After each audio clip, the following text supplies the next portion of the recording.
আপনারা জানেন বিগত দিনে ঢাকা ১৭ আসনে কোনো স্থানীয় কোনো নেতা ছিলেন না।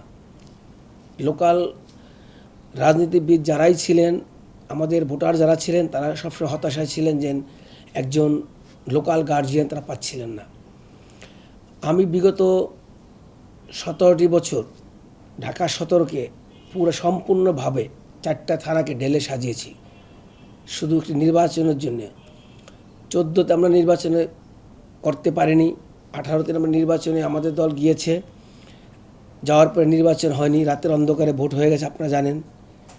23-এও একই অবস্থা, আমাদের দেশে ইলেকশন হয়নি। তো এখন আমরা চাই সামনের দিনগুলো সুন্দর একটি পরিবেশে তত্ত্বাবধায়ক সরকারের মাধ্যমে একটি সুন্দর নির্বাচন হবে, যে নির্বাচনে আমরা ঢাকা ১৭কে ঢেলে সাজিয়ে আমরা গুলশানবাসীকে, গুলশান শব্দের অর্থ হয়েছে গুলদস্তা, ফুলের বাগান, ফুলের বাগানের মতো সাজাতে চাই। ঢাকার প্রাণকেন্দ্র, এখানে সমস্ত অ্যাম্বাসিগুলো আছেন, অ্যাম্বাসিগুলো তারা দেখবে বাংলাদেশ কীরকম, প্রথমে গুলশান দিয়ে বিবেচনা করবেন। আপনারা জানেন গুলশানে বর্তমানে প্রত্যেকটা গলির মধ্যে বিগত স্বৈরাচার সরকার শেখ হাসিনার আমলে টাকা পয়সা খেয়ে রাজুকের অফিসাররা, মন্ত্রী মিনিস্টার মিলে প্রত্যেকটা গলির ভিতরে কমার্শিয়াল হোটেল, কমার্শিয়াল বিল্ডিং বানিয়েছে, যেটা মনে করেন ইলিগ্যালভাবে, অবৈধভাবে, শুধু টাকার বিনিময়ে।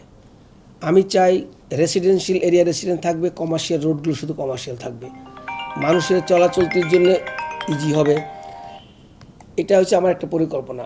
আপনারা জানেন গুলশানের যত ভোটার আছে তার 50% ভোটার হচ্ছে বস্তিবাসী এবং নিম্ন আয়ের লোক।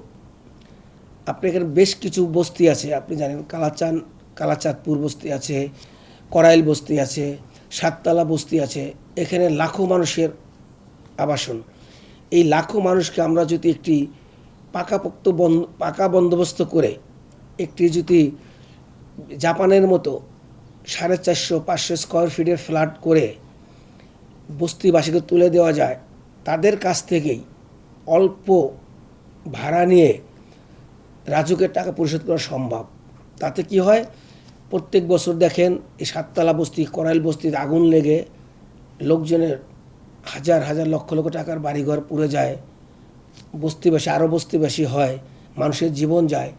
এইটাও যাবে না। আর যখন এই এলাকাটা পাকাপোক্ত হবে, একটা পরিবেশে পরিণত হবে, দেখতে সুন্দর লাগবে এবং মানুষের তখন চোখে এটা সুন্দর যাবে, গুলশানের সাথে এটা যায়।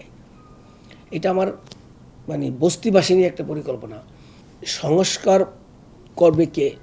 যে সংস্কারের করার অধিকার আছে কার? সে যে গণতান্ত্রিক ভোটের মাধ্যমে নির্বাচিত সরকার প্রতিষ্ঠিত করে, সেই একমাত্র সংস্কার করতে পারবে। তারই রাইট আছে একটা সংস্কার করা, জনগণের ভোট নিয়ে যে আসবে।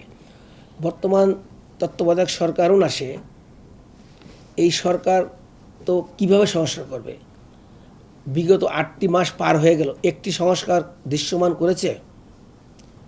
সংস্কার করতে হলে 1 মাসের মধ্যে 10টি সংস্কার করা যায়। একটি সংস্কার প্রস্তাব পাশ করেছে?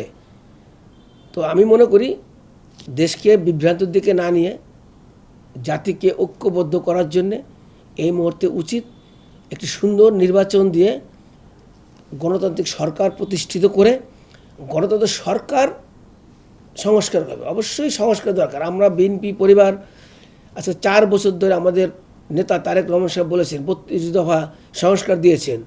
দেখেন সংস্কার তো আমরা বলেছি, আমাদের এখানে সমস্ত কিছু আছে, ওখানে আইন, শিক্ষা, আপনার নির্বাচন, গভর্নমেন্ট পলিসি, সমস্ত কিছু আছে ওখানে। আমরাই চাই সংস্কার হোক, বাট সেটা তো নির্বাচিত সরকার করবে। আপনাদের তো কাজ সংস্কারের দায়িত্ব আপনাকে দেওয়া নেই, আপনাকে দিয়েছে একটা সুন্দর নির্বাচন করার জন্য আপনাদেরকে বসানো হয়েছে।